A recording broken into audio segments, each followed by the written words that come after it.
na po ang lahat.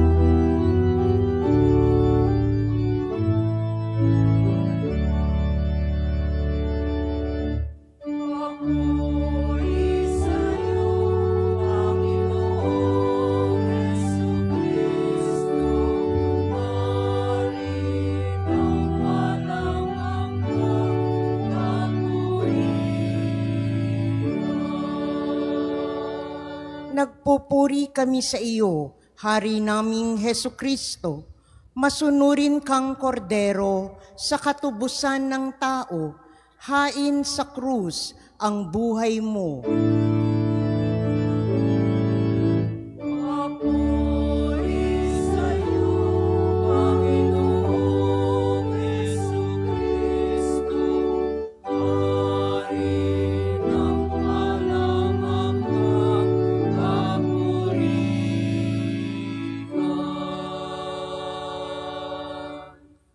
Sumainyo ang Panginoon. At sumaiyo rin. Ang mabuting balita ng Panginoon ayon kay San Juan. Papuri sa iyo, Panginoon. Noong panahong iyon, habang nakahilig kasama ng kanyang mga alagad, nagugulumihan ng sinabi ni Jesus, "Tandaan ninyo, ako'y ipagkakanulo ng isa sa inyo." Nagkatinginan ang mga alagad. Hindi nila alam kung sino ang kanyang tinutukoy. Ang alagad na minamahal ni Jesus ay nakahilig, nakalapit niya. Kinalabit siya ni Simon Pedro at sinabi, "Itanong mo kung sino ang tinutukoy niya." Kaya humilig siya sa dibdib ni Jesus at tinanong, "Panginoon, sino po ba ang tinutukoy ninyo?" Sumagot si Jesus, "Ang ipagsawsaw ko ng tinapay, siya na nga." At nang maisawsaw ang tinapay, ibinigay niya ito kay Judas na anak ni Simon Iscariote. Nang matanggap na ni Judas ang tinapay, si Satanas ay pumasok sa kanya. Sinabi ni Jesus, "Gawin mo na ang gagawin mo." Ngunit isa man sa mga kasalo niya ay walang nakaalam kung bakit niya sinabi ito. Sapagkat si Judas ang nag-iingat ng kanilang salapi. Inakala nilang pinabibili siya ni Jesus ng kakailanganin sa pista o kaya'y pinapagdilimos sa mga dukha. Nang makain na ni Judas ang tinapay, siya'y umalis. Gabi na noon. Pagkaalis si Judas ay sinabi ni Jesus, "Ngayoy mahayag na ang karangalan ng anak ng tao at mahayag din ang karangalan ng Diyos sa pamamagitan niya. At kung mahayag na ang karangalan ng Diyos, ang Diyos naman ang maghahayag ng karangalan ng anak at gagawin niya ito agad. Mga anak, kaunting panahon na lamang ninyo akong makakasama. Hahanapin ninyo ako, ngunit sinasabi ko sa inyo, ngayon ang sinasabi ko sa mga Hudyo, hindi kayo makapupunta sa paroroonan ko." "Saan po kayo pupunta, Panginoon?" tanong ni Simon Pedro. Sumagot si Jesus, "Sa paroroonan ko'y hindi ka makasusunod ngayon, ngunit susunod ka pagkatapos." "Bakit po hindi ako makasusunod sa inyo ngayon?" tanong ni Pedro. "Buhay ko may iaalay ko dahil sa inyo." Sumagot si Jesus, "Iaalay mo ang iyong buhay dahil sa akin?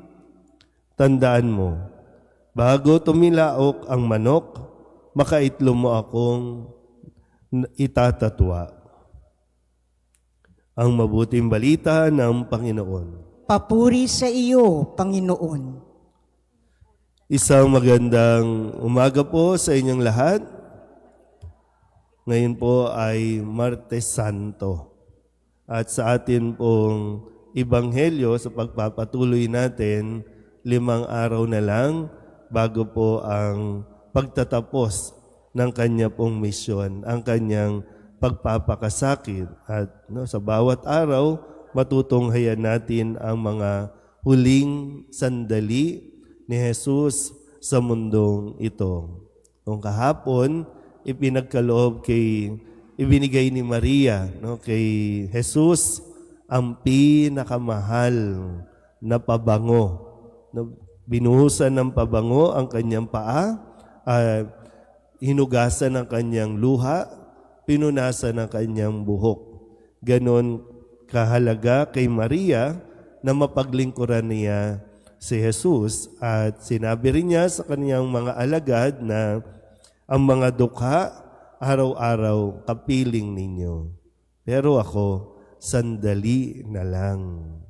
Di ba? Ito yung paalala sa atin na habang buhay pa, sikapin natin na maibigay ang mga dapat nating ibinibigay sa tao. Kung sino man sa ating paligid. At ngayon, sa pagpapatuloy, habang sila ay nagtitipon doon sa isang, pwedeng doon pa rin sa bahay nila Lazaro.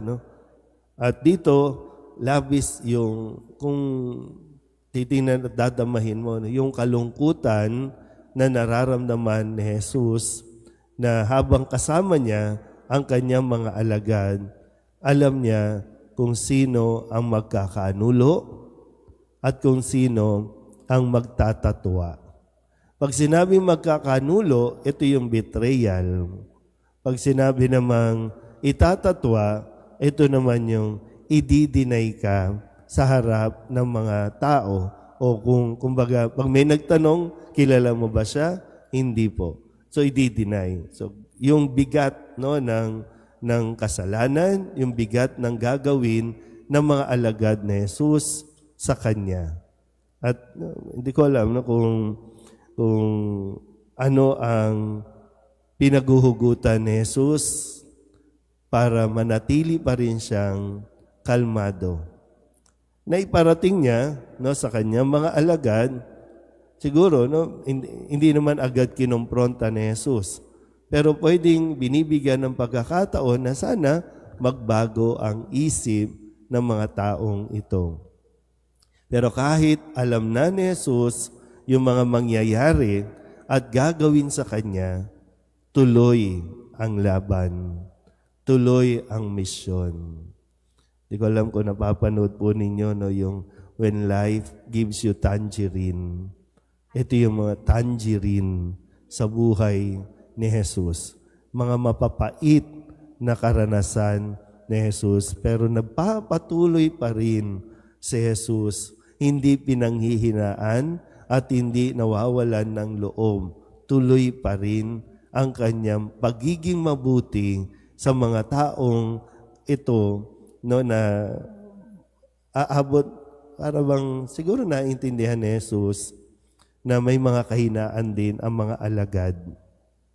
Tao lang ang mga alagad na mahina, kung kaya siya ang nagpalakas ng loob, siya ang nagbibigay ng tibay at lakas ng loob sa mga alagad. Ganon din nawa, kung sakaling dumating ang mga tangerine sa buhay natin, kung sakaling dumating ang mga mapapait na karanasan natin sa mismong mga taong minamahal natin, pinaglilingkuran natin, sa mismong pamilya, kaibigan, nawa hindi tayo panghinaan ng loob at tuluyang magalit o magwala sa kanila. At lalong-lalong, huwag nating isipin kung paano makagaganti. Walang panunumbat, kundi pagmamahal ang isusukli katulad ni Jesus. Amen?